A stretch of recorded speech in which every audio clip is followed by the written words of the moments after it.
Vern, my boy. Mr. Honeywell, why don't you ever let my secretary announce you properly? What, and give you a chance to duck out on me? No, but I've got great news for you, Vern. Great news. I know. All our executives are going to take a 50% cut in salary. No.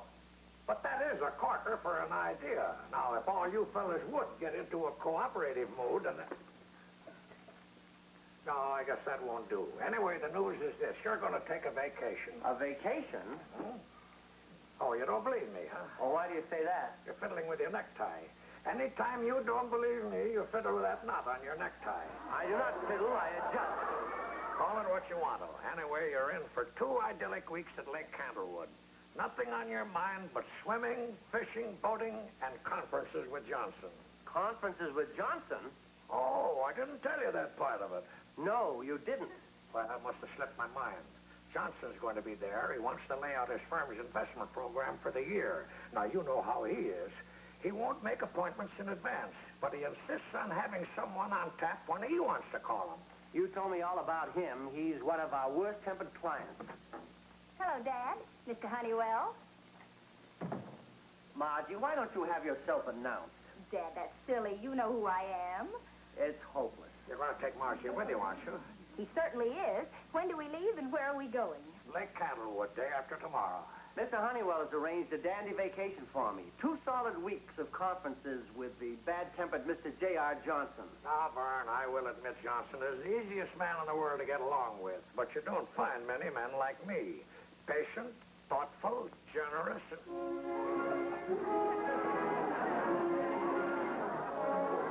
Well, perhaps I'm not as patient as I might be at times, but you'll have to admit that I'm thoughtful. Yeah.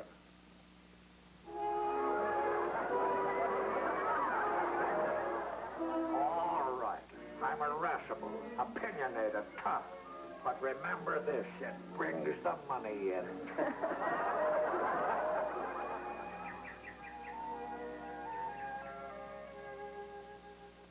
Yes?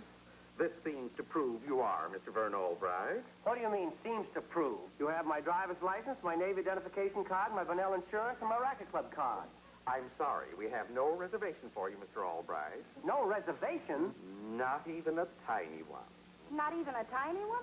But I called 2 days ago. Are there any vacancies? No vacancies either. Then why did you ask him for identification? We like to know who we're turning down. Come on, Margie, let's get out of here. Let's find it. Well, if you do happen to find a place for the night, call us tomorrow in case something turns up. All right. What time? It doesn't matter. Nothing is going to turn up here. And there isn't a thing in town. He was right. Nothing. I wonder. I'd be willing to take a place for the whole summer just to have a roof over our heads. I've got to be here for Johnson. Hey, Dad, look at this. Domestic help wanted. Are you out of your mind? We haven't even got a house. What do we want with servants? Well, we're not going to get servants. We're going to be servants. Huh? Well, at least it's what you said, a roof over our heads, and then we can stay in town. Well, that's true. And you can be on hand for conferences with Mr. Johnson and earn enough money to buy your helpful daughter a snappy new convertible. Oh, forget about that. You'd better go on home.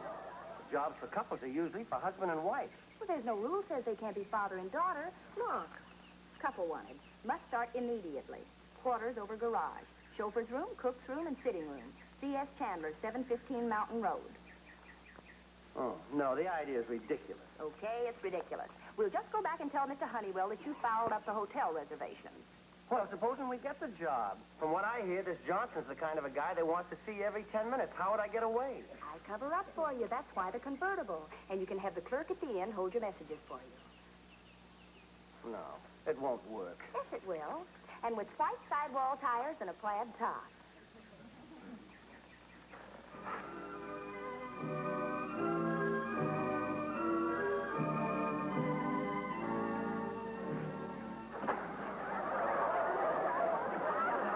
You certainly do make a very distinguished-looking jeans, Dad. I don't like it. They're bound to find us out. Why? I've been practicing. They do say in the village as how the squire is in a blooming rage with Lord Wattle. Oh, stop kidding around. As long as we have this job, let's do it properly. All right, Ducky. Just thought I'd indulge in a bit of backstairs gossip.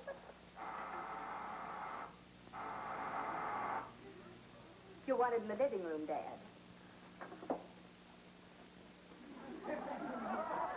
We'll have tea in here, Stevens. Yes, sir. Well, he seems to know his way around. Yes, he and his daughter seem to be a very efficient couple. I was fortunate to be able to get them on such short notice. You sure were. Say, where's Cousin Emily?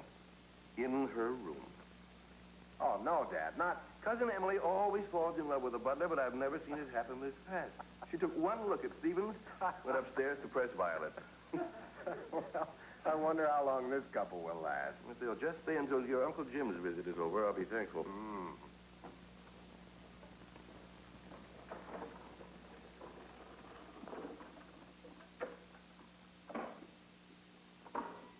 Stevens will be right in with the rest, sir.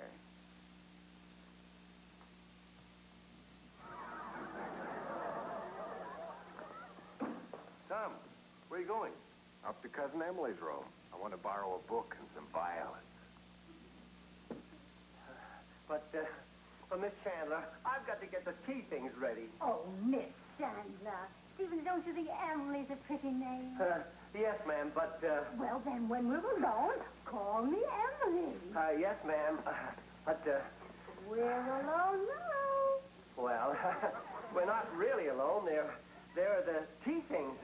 Well, you could reach them by putting your arm around me. Silly, silly, silly boy. Silly, silly, silly, silly boy.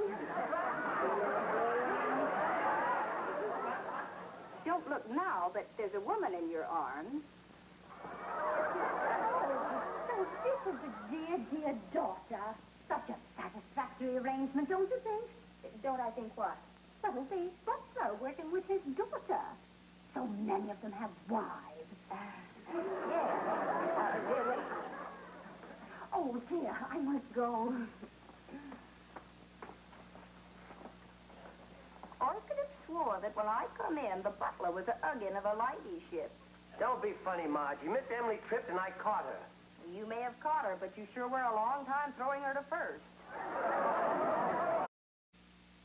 Will you pour, please? Certainly, ma'am.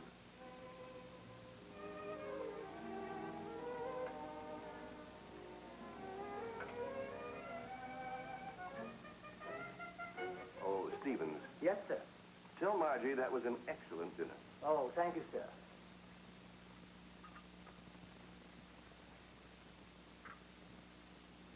Stevens, I want you to take great care that all of the food is bland. Uncle James suffers from dyspepsia.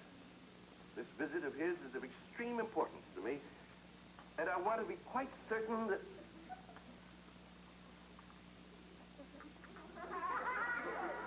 Emily, what in the world are you doing back there? Me?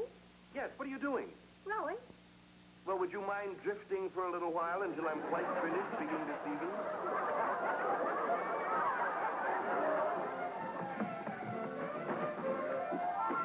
Yoo-hoo! Yoo-hoo! Dad! Yoo-hoo! Where are you hiding? Yoo-hoo! Oh, I had to make my way here from tree to tree. Lure her into the roundhouse, Pappy. She can't corner you there. Margie, where are you going? We came here to have fun, didn't we? I'm going boating. But you can't go boating alone. I'm not going to be alone. Margie! You're not the only one who can play lost with the gentry, Ducky. Margie, I forbid you to... Oh, don't worry. Heaven will protect the working Goyle. Margie? Margie, you come back here. Do you hear me? Come back here immediately. You're very beautiful. I'm not. But I like to hear you say it. It adds a lot to the boat ride. Do you always joke? Not always. Then why now? Well, I don't know. I guess I'm scared. I've never been out with a boss's son before. You're scared Dad'll fire you. No, just scared you'll spoil things. Well, let's forget that you're the cook and I'm the boss's son. After all, a second lieutenant isn't such a high and mighty person. A second lieutenant is absolutely nothing. Who told you that? A friend of Dad's who's a first sergeant. Would it spoil things if I were to kiss you? How can I tell?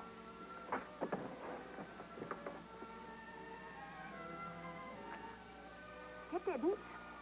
It didn't what? Spoil things. But I think you better go back where you were. Well, at least you could say you'd hate to see me go. Oh, I do, but you're going nevertheless.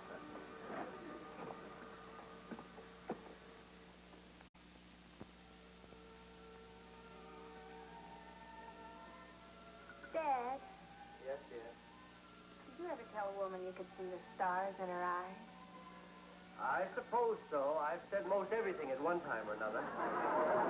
Margie, will you wake up? Whoops, front door. Must be Uncle James.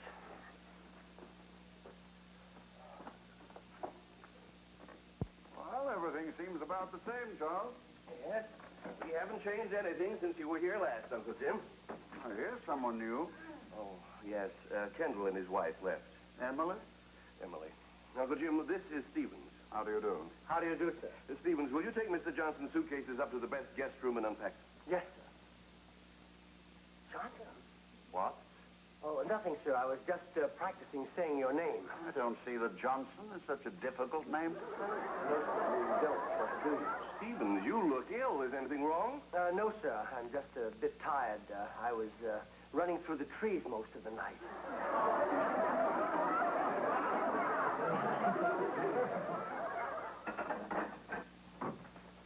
We got to get out of here. What happened? Uncle James is J.R. Johnson.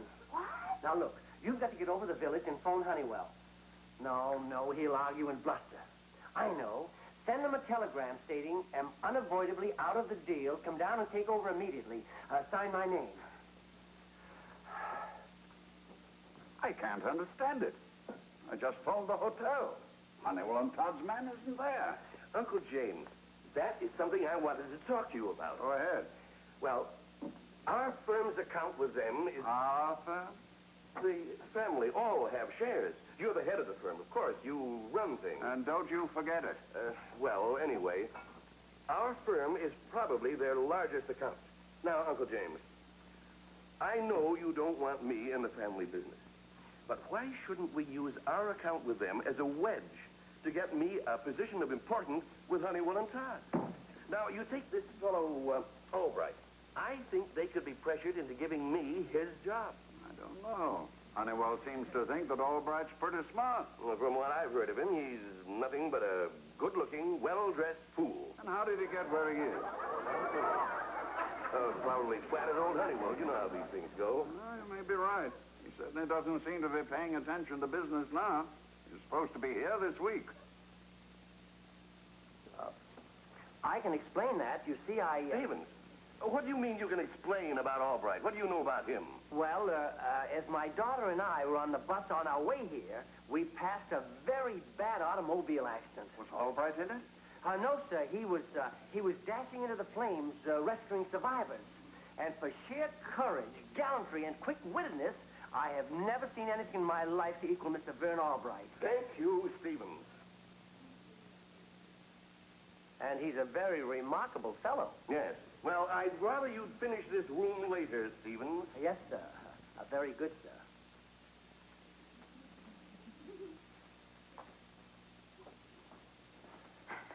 I sent the telegram. Oh, good. He'll probably be here in the morning. What a nerve. What's happened? Chandler is gunning for my job. What? They're going to use pressure on Honeywell. How can they use pressure on him? Threaten to take away their account. But if Mr. Honeywell has to choose between their account and you, he'd unquestionably pick you. You. I'll see you later.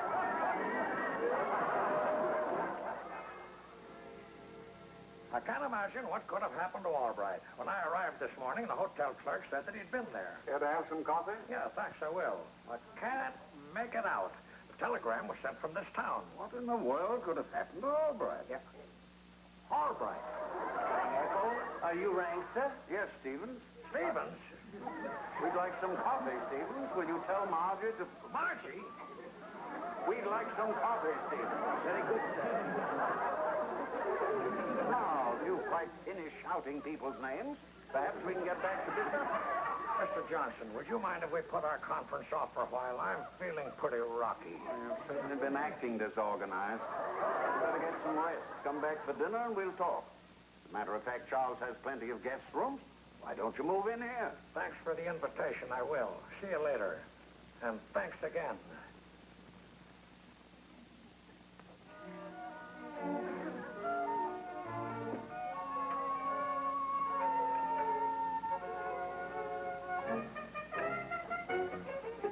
Oh, Stevens, I believe I'll have a little more meat, please.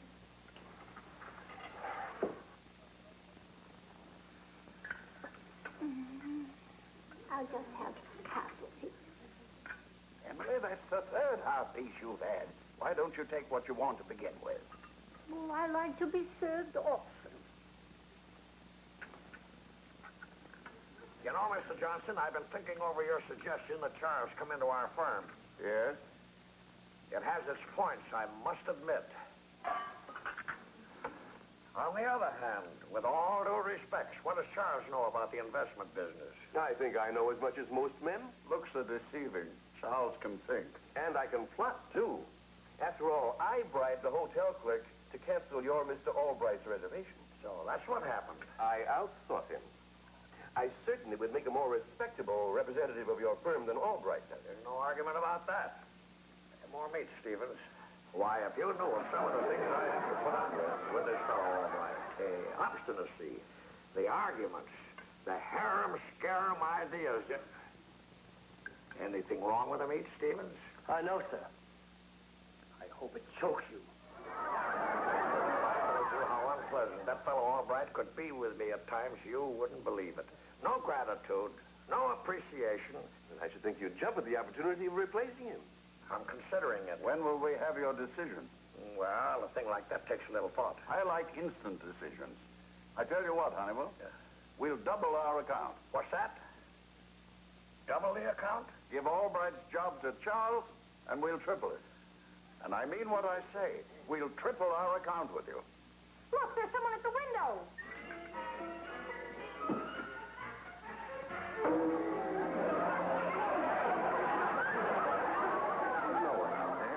I'm sorry. I guess I was just nervous.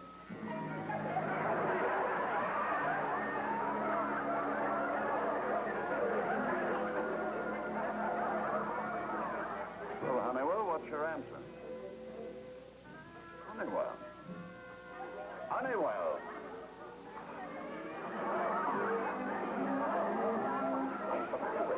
I don't know, sir. It must have been the wine and the meat sauce.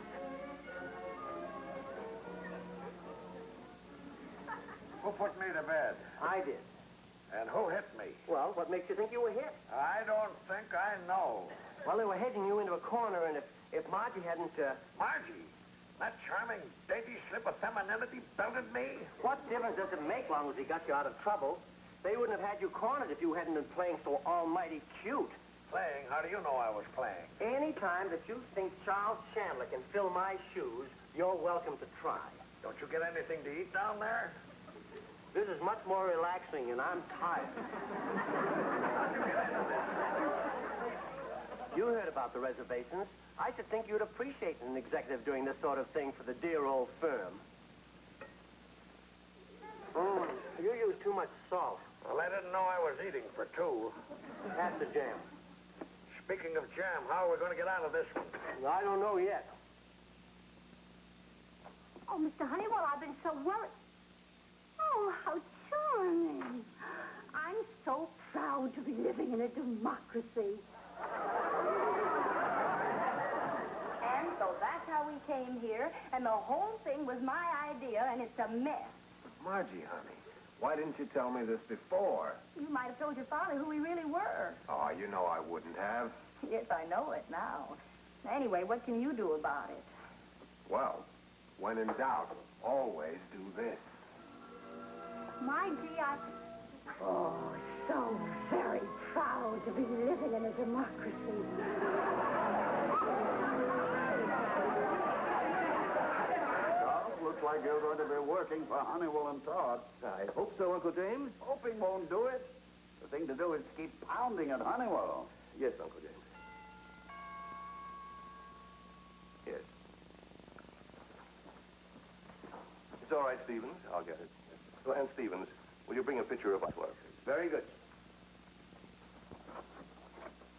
Mr. Charles, we found this in Mr. Honeywell's room after he checked out. I suppose it's his. Well, he didn't mention missing anything. Come in. He'll be down in a moment. Uncle James, this gentleman's from the hotel. Morning, gentlemen. Oh, Mr. Honeywell, this gentleman has something that might be yours. The chambermaid found this in your room. Yes, that is mine. I'm glad you found it. Part of our service. Mr. Albright! Whatever are you doing here, dressed like that? You mean to tell me that you're Vern Albright? I didn't mean to tell you. I'll go. If he is Albright, then who is Stevens? Oh, keep quiet. Well, I've seen some shabby tricks in business, but sticking a spy in our camp is the cheapest, most underhanded, unethical, crummy, James! low-down. What are you shouting about? I'm telling Honeywell that he's not going to get any more business from our firm. You're nothing of the kind. Now, Emily, Our branch of the family owns stock in the company, and I don't think I need to remind you that my shares represent voting control. I'll have a trustee appointed for your shares. I'd like to see you try it. You start any court shenanigans, and you find me on the other side. Oh, Tom. The cook just kissed Thomas. That's fair enough. This morning, Thomas kissed the cook. Emily, for the last... And unless you do as we say, there's going to be Stockholders meeting. Exactly. I give up. I can beat the stockholders, but I can't beat the Army and the stockholders. Honeywell, we'll renew with you. Thank you, J.R. But what about my job? It's still mine. Anybody else got anything to say? Yes. Luncheon is served. Good. I don't know how to thank you. Don't try. Anybody who's been as nice to our charming Stevens as you've been is certainly a deserving man. Miss Emily, you're one in a million. Oh, Mr. Honeywell, if you were only a butler. Oh, Tom, you were wonderful. Yes, someday if I work at it, I may make first sergeant.